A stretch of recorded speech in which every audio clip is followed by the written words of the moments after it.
小格林挺不安的，他不知道坐这么久的车要去哪儿，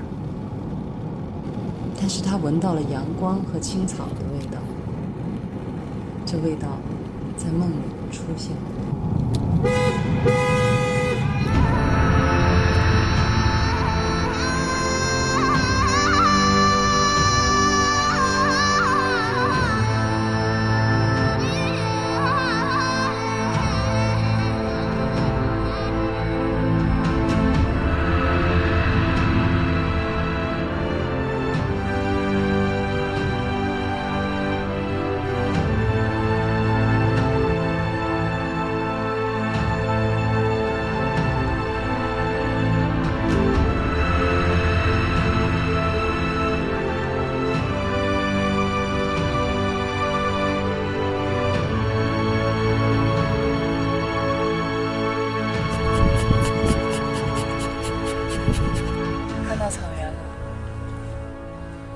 让他出去吗？那就让他下去吧。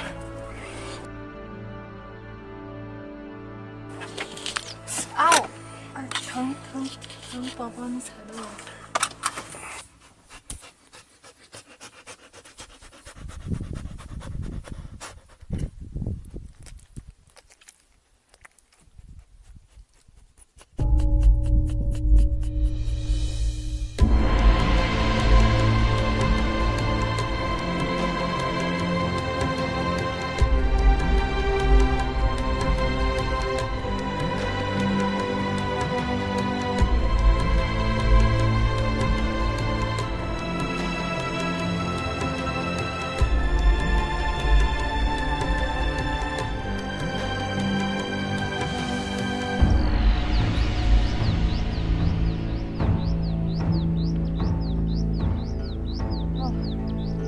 好没眼儿了。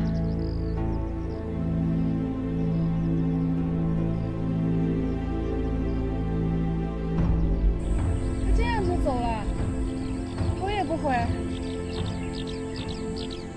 咋跟我想的不一样呢？临走踩我一脚。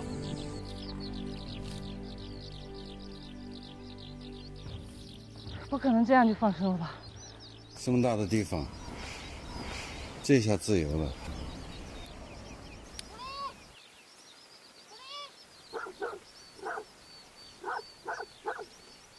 有狗！一群狗在追他！快点，上车拿东西，快点！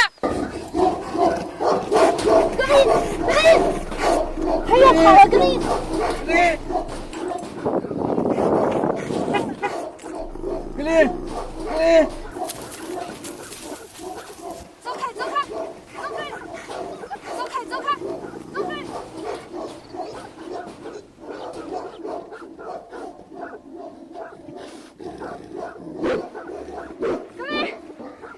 过来！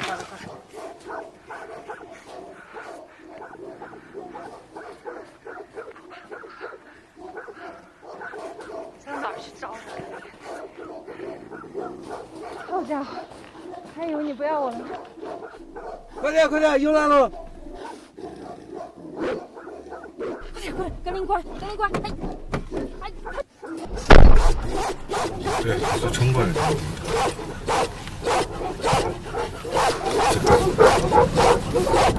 好险哦！还只有个串，下车就遭弄死。看吧，他得不得咬人了哟？他咋跟我想的不一样啊？格林刚领略了草原的自由广阔，马上就领教了草原野狗的厉害。然而，在草原上比野狗更加凶猛的是藏獒。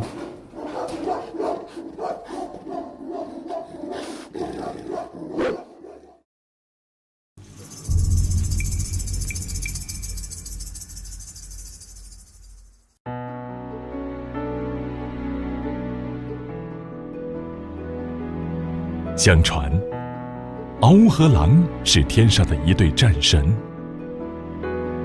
獒叫做龙狗，狼叫做天狗，龙狗忠诚骁勇，天狗智慧善战。战神龙狗因为嗜杀成性，触犯天条而被贬到人间，成了敖。敖选择依附于人类，人给他提供食物，敖为人看护牛羊。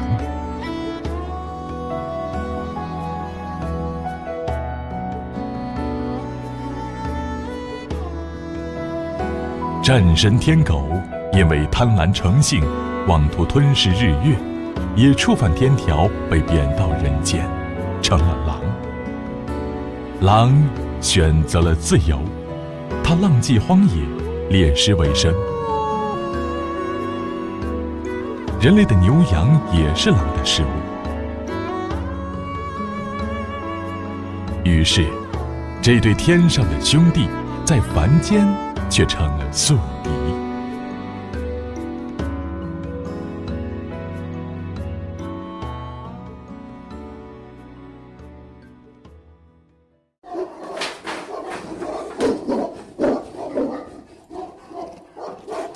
我们是来寻找诗和远方的，还没跑到远方就被撵了回来，实力不够，只能再苟且一下。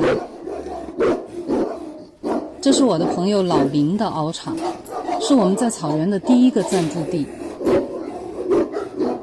敖场的铁皮墙分隔了3个敖群，中场的敖群数量最少，只有6只，自成一个小群体。这是他们的头敖，叫做皇帝，其他5只藏獒都听皇帝的话。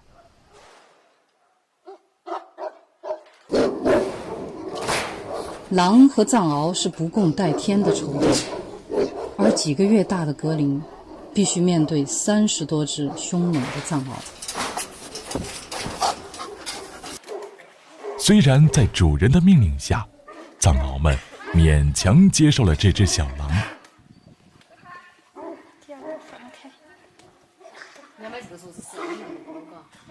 但是格林没有地位，他常常被藏獒咬翻在地，踩来踩去，受伤是常有的事。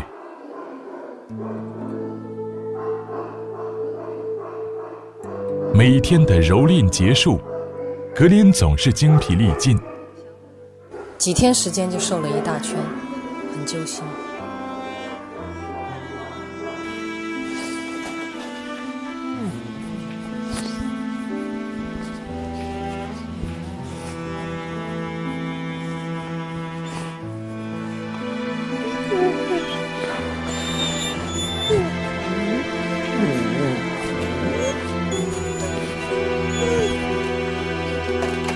听话，你不进来，你不进来，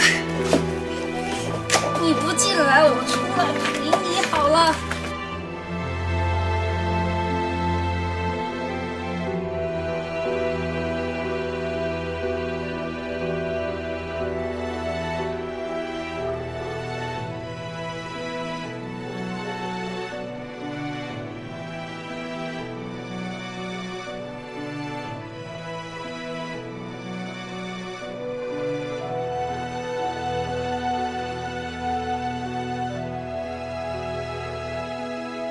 但每次我安慰完他之后，他还是要回到敖舍，他还是渴望和同类群体生活。生而为狼的格林，为了确立自己的地位，日复一日，屡战屡败，屡败屡战。然而，独狼难敌众獒。但是格林变得更加强韧，更加敏捷，更加机智。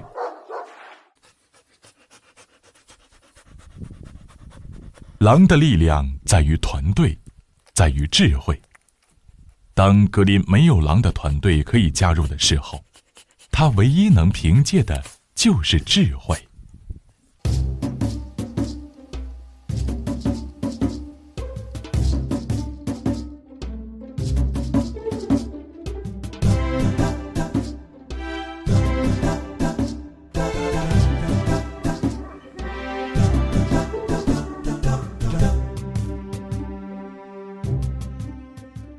顶着烈日用3天的时间，一双狼爪挖到红肿流血。格林终于挖成了一个1米多深、坐南朝北的洞。洞外烈日暴晒，洞内却阴凉潮湿，不但可以乘凉，还可以防御。洞道狭窄，藏獒钻不进去，在防御的同时，观察着藏獒的作息和饮食规律。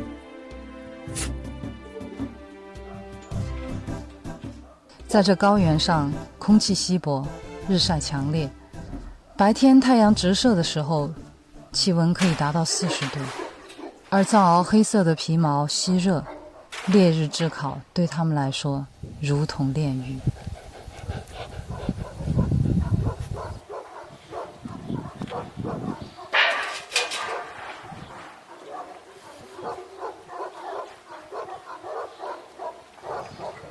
藏獒们每天有一盆水解渴，然而格林每天都会抢先喝够水，然后掀翻水盆。他喝完了，他把弄翻。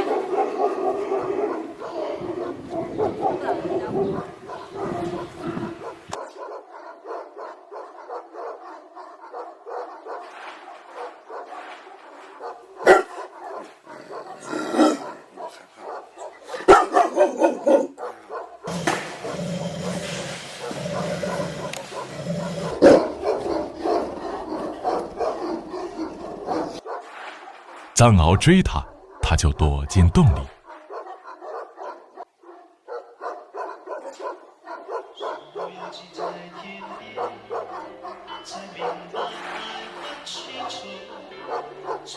那段时间，不管给他们多少水，格林都要把它倒了，就是不让藏獒喝，饲养员也拿他没辙。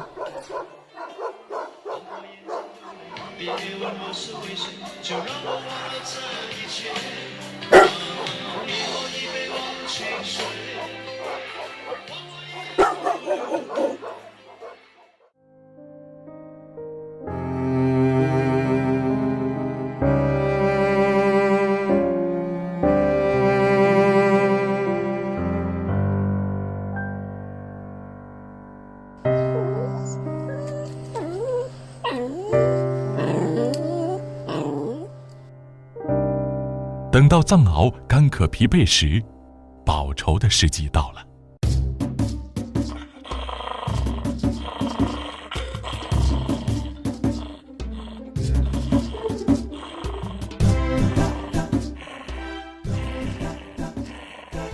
尽管卫伊一再呵斥，也没能阻挡格林用这种方式捍卫自己的地位。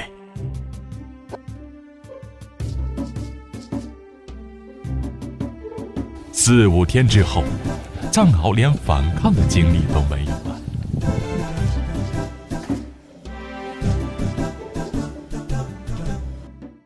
那以后，这一群藏獒再不敢欺负小格林，他们知道了，要想安生，就不能得罪这只小狼。你儿子不回来跟你一起睡啦？不回来了，他要跟藏獒一块睡。他们不打他了？不敢了，他们现在好得很，藏獒把他舔得都要包浆了。我去！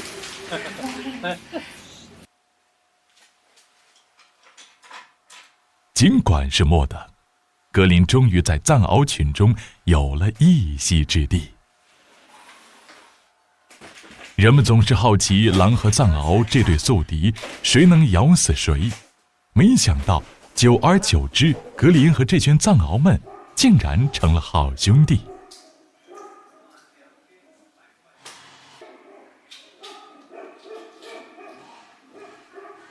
藏獒们每天的主食是2斤生牛肉、1斤狗粮、1个鸡蛋。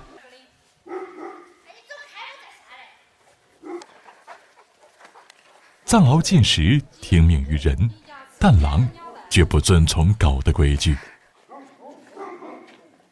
在食物面前，格林一定要让自己掌握主动权。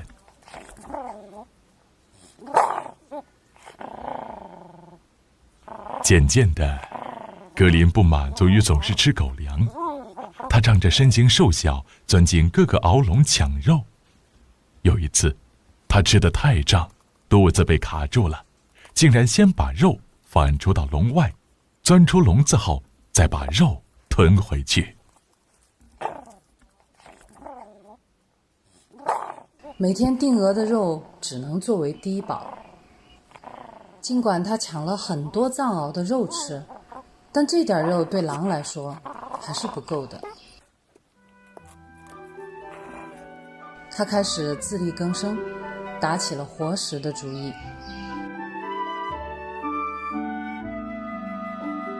鼠兔是草原上常见的兔类，是野狼钟爱的主食之一。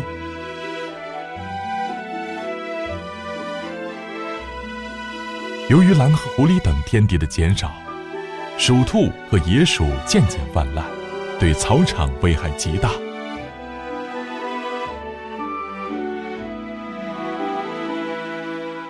鼠兔机警敏捷，并且从不远离洞口活动。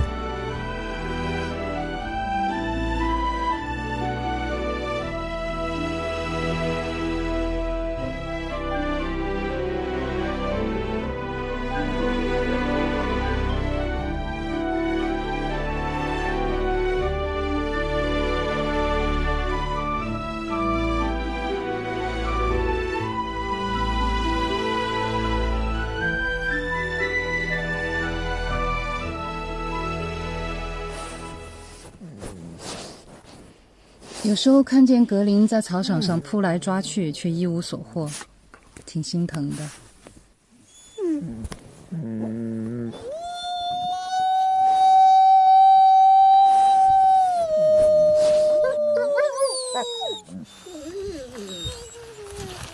格林是个孤儿，没有狼能够教他怎么生存，我只能扛起狼妈妈的责任，教这孩子捕猎。尽管我也是个青铜。你看见那个没？过来，我教你来，来吧。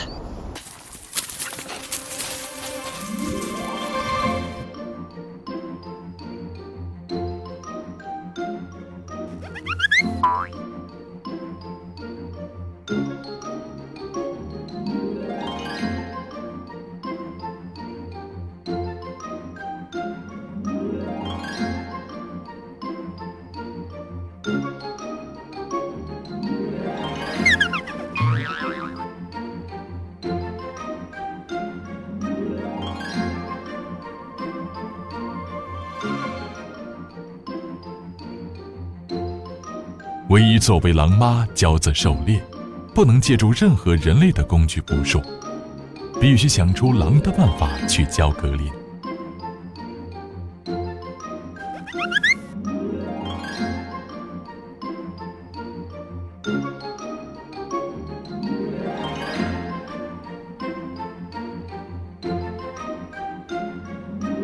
多次失败后，他终于有了一套办法。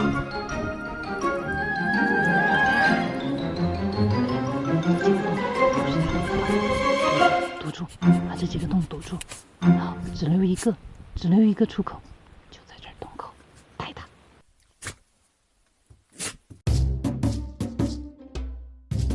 格林很快学会了唯一的方法，并且青出于蓝而胜于蓝。哎呀，乖，能干！哇，逮到第一只，哎呀，太棒了！虽然是一只小小的鼠兔，但对格林意义重大，这迈出了他野外狩猎的第一步。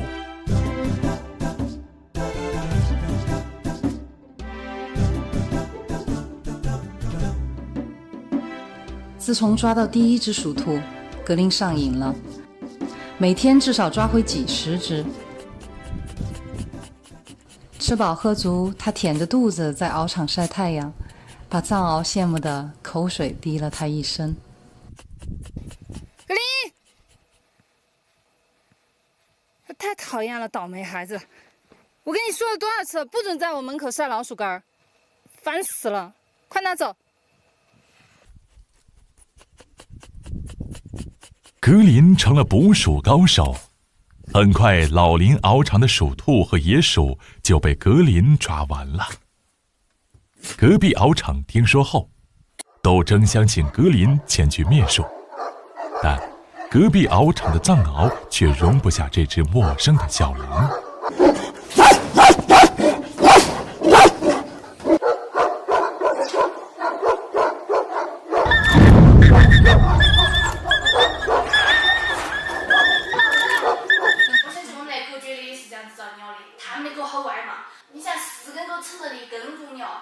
再前按点脑壳都扯掉了，好吓人哦！还好没伤到眼睛。已经是非常好了，好感冒。这个洞洞咬穿了，舌头好像流血了哇！你检查舌头咬得很。就这儿压紧，一看流好血。像是咬到有东西，就把嘴巴掰开来看。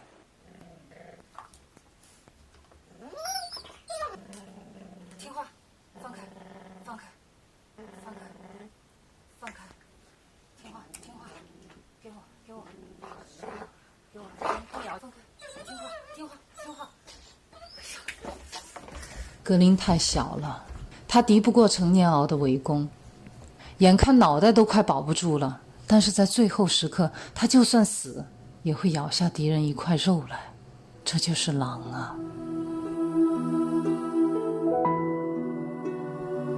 这是唯一可以亲手触摸到的狼性和烈性。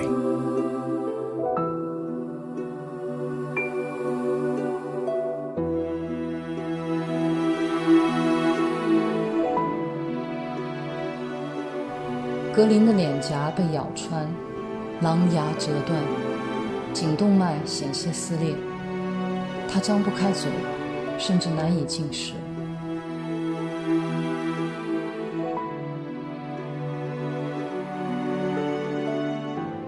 我心痛，只能紧紧抱着他，恨不得把他的痛都吸附到我的身上。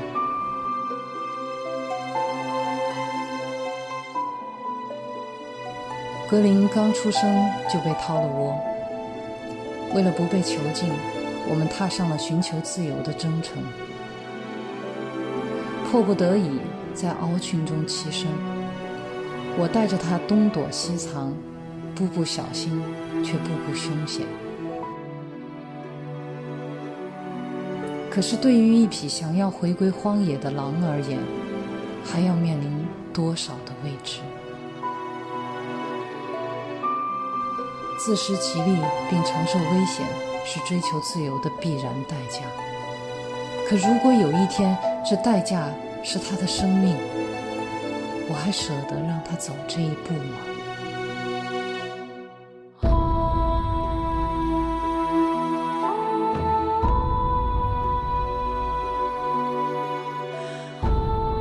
格林被咬伤后，老林的藏獒们每天都争相来安慰这个小兄弟。在藏獒群中，格林虽然处于末等，但也是群体一员。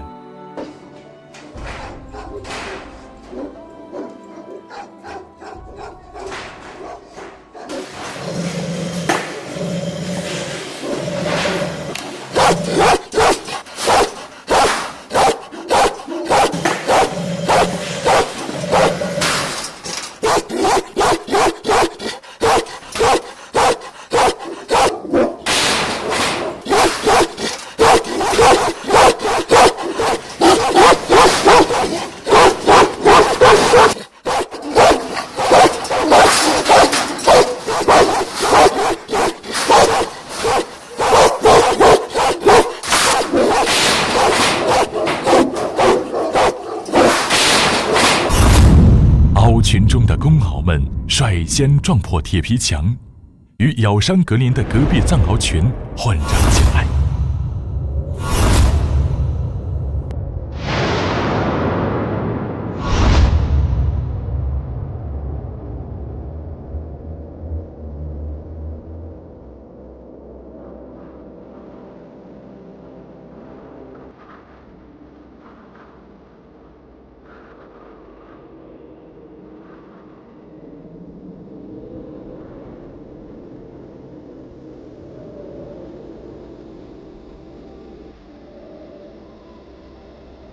最先冲入敌群的一只公獒受伤最重，被撕掉耳朵，咬断了腿。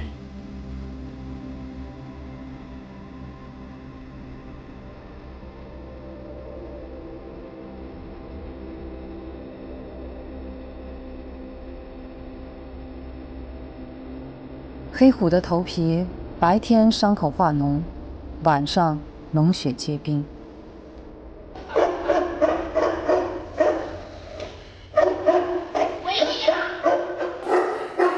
反复的剧痛折磨使他狂躁不安，拒绝治疗，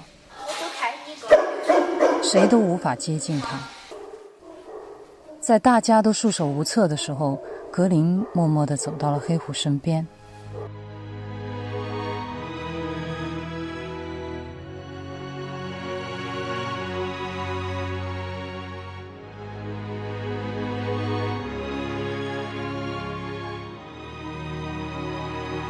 7天7夜，格林固执地守护着重伤的黑虎，舔伤，陪伴，陪伴，舔伤。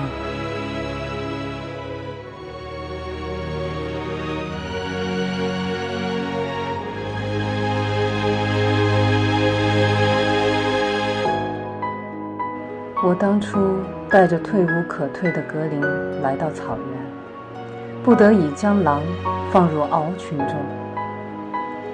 渴望群体生活的小狼，靠着自己的智慧坚韧，居然化敌为友，与藏獒成为了生死与共的战友。狼和藏獒本不是天敌，却被人为造就成了宿敌。獒是忠诚护家的卫士，狼是团队观念极强的勇士。或许传说中的天狗和龙狗真的是可以并肩作战的一对战神。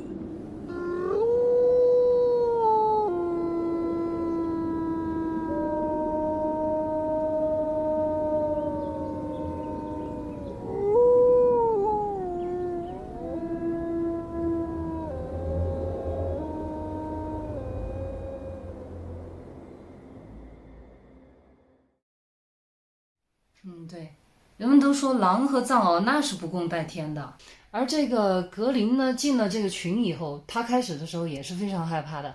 头一天他见到这些藏獒的时候，他是根本不敢进去，然后呢，他自己缩在一个车子的下面，车子底盘低嘛，藏獒钻不进去，然后呢，他就缩在车子下面，就看这些獒。也许呢，在这个观察当中，他能分辨出哪一个獒是头獒。看气质，皇帝，他就找到了皇帝，他觉得皇帝可能对他来说也是最好说话的，皇帝看他的眼光也许是最友善的。然后他第一个就把皇帝找着，死皮赖脸的亲人家，抱人家，舔人家，跟他撒娇。因为皇帝有一种天生爱幼崽的那种天性在里头，他的性格当中，他就特别喜欢那个幼崽。最后呢，皇帝居然接纳他了，然后其他的藏獒都听皇帝的。那皇帝就下了命令，哇，这个干儿子我认了，你们其他的都不准把他往死里咬哈。但是这些藏獒的理解也许是不准咬他可以，没说不准盘他呀。然后后来我就经常就是看到这个小格林啊，每天就是在獒场里面就狂跑，一圈一圈的狂跑，然后后面就是狗仔队跟着他追哦，一圈一圈的追，不管正追反追什么。哎，我当时也挺奇怪的，这些藏獒它有一个特点，它就喜欢一顺风的都跟在后面追，它不会像狼群那样过围，它不围，它就是狼往哪儿跑，一窝蜂的藏獒全部跟在它后面都这样追，它顺着跑，其他獒就顺着追，再不说反一个方向去堵它。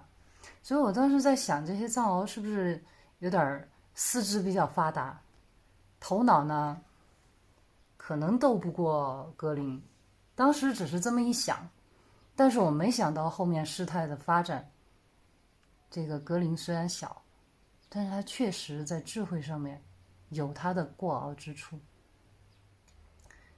再后来呢，他们慢慢的可能在体力上格林是斗不过他们，但是他们发现在一些精灵古怪刁钻古怪的这些事儿上面呢，他们又老是斗不过格林，于是呢可能就产生了一种英雄惜英雄啊，或者是什么之类的这种怪怪的一种情愫，慢慢的把这两个生冤家死对头的，慢慢的这种奇怪的情感把他们往一块聚拢，往一块扯，打打闹闹的居然不打不成交了，成了好兄弟。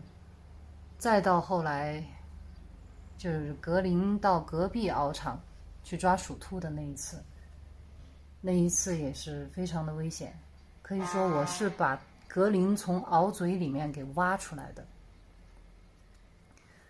当我把它给挖出来了以后，我当时想想我都后怕，因为我当时抱着那个藏獒的脑袋，用一个铁笼子的两根铁柱子把那个藏獒的头嘴巴给卡在那个铁柱子上面，我就这样抱着藏獒的头，让它的嘴巴卡在铁柱子中间，而那个格林的头呢就在藏獒的嘴巴里面，我是把它给抠出来的。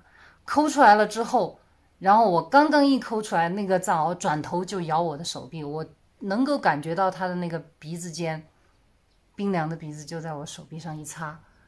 我想我再慢一点点的话，可能我的手都保不住了。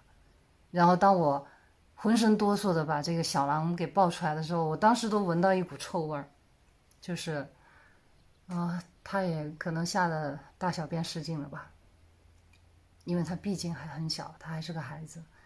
当我抱出来的时候真的是惊魂未定，不过我觉得能保住性命已经是万幸。然后再到后来呢，这些藏獒他们通过嗅闻，他们能够闻到这个格林身上是谁遗留下来的唾沫，是谁的味道，是谁伤了他们的这个小狼。在他们的概念当中，也许就是我们的弟弟只有我们能欺负。其实我们的影片虽然短只有几分钟就开战了，但实际上他们的骂战我那几天听到那个藏獒的叫声很愤怒，啃咬那些围栏，啃咬那些铁皮丝然后高原上风本来就大，风住犬势，他们把铁皮墙都干脆撕烂撞破了。因为这些藏獒一旦打架，他是打生死仗的，藏獒打架那都是打生死仗的，不咬死了绝不松嘴。那个时候谁来劝那都是杀无赦，更何况我们对于隔壁獒来说，我们还是陌生人，藏獒见到陌生人也是咬，往死里咬。然后当时我们都很害怕，谁先进去谁先去拉獒。当两边的藏獒混战起来的时候，格林也往里面冲，然后那个时候我就赶紧把这个格林就拽住尾巴把它给拖回去，就从那边就是老林那边的中间的那个獒场把这个格林给拖回去。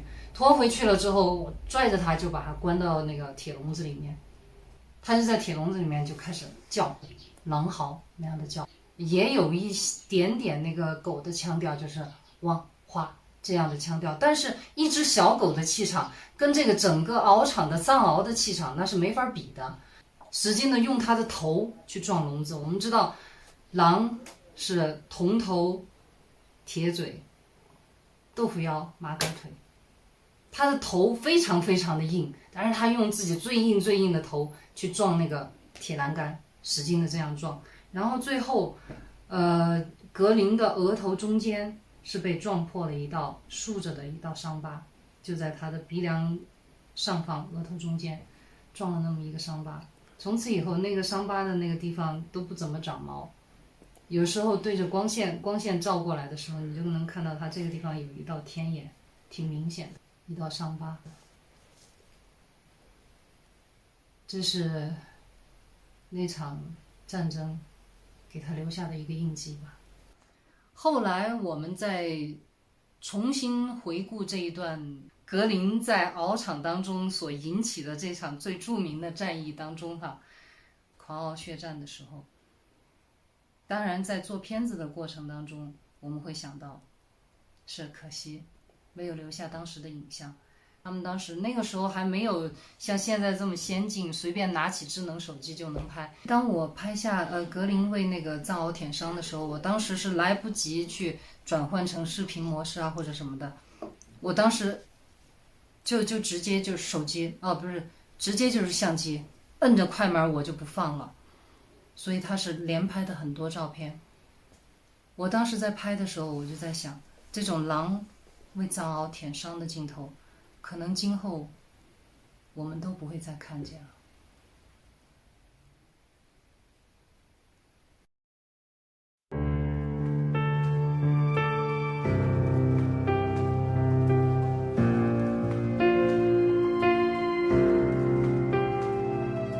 有人终将离开，雪花终将覆盖，遇见的那刻也是分离的开始，日暮会迎来散场，昙花会终将绽放，盛开那刻是消失的开始，遗憾堆积成莫忘。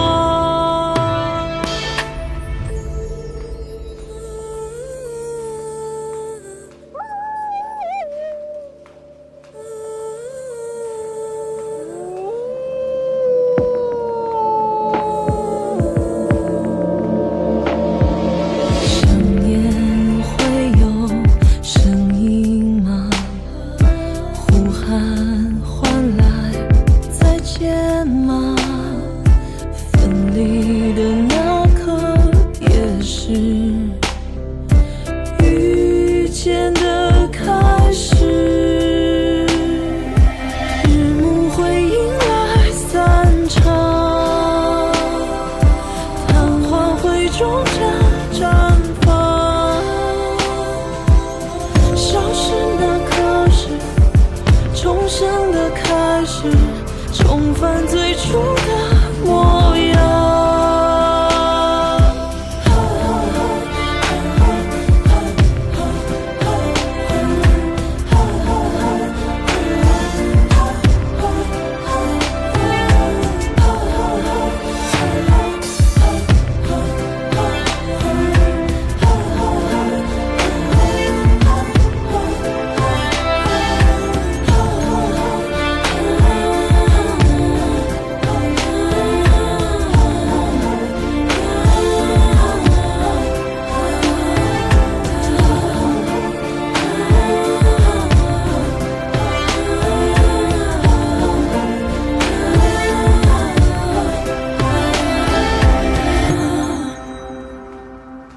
有人终将